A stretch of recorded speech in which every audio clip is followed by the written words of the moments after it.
Hello guys, हामी सासू बुहारी भएर बिहामा जाँदैछौँ। यस्तो चालले है अप्पर झट आउनु पर्यो, त्यही भएर अब बोलाइसी आउनु त पर्यो होइन मम्मी? त्यही भएर हामी जुठो परेको कि त्यही भएर हो। खाना लाउनु भयो है।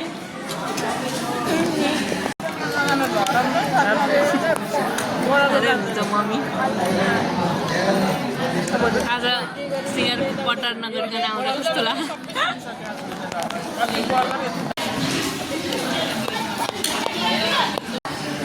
किन मम्मी हो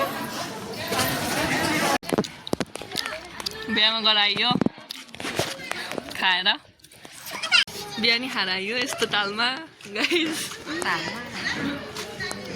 यस्तो लाएर आएको थियौँ, खाएर नि आइयो, लाज लाएर है। लाज लाग्यो, अरू सबै साडीमा आएको।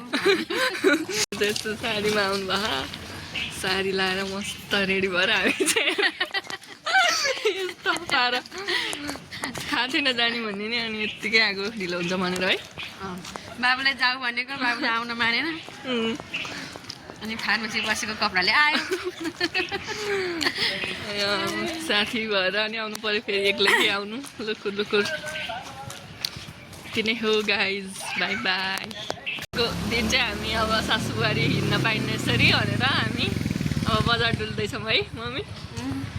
ल भन्नु लाउने सासू बुहारी लाएर अनि घर जाने, खाना पकाउने, खाने, त्यही छ हाम्रो काम।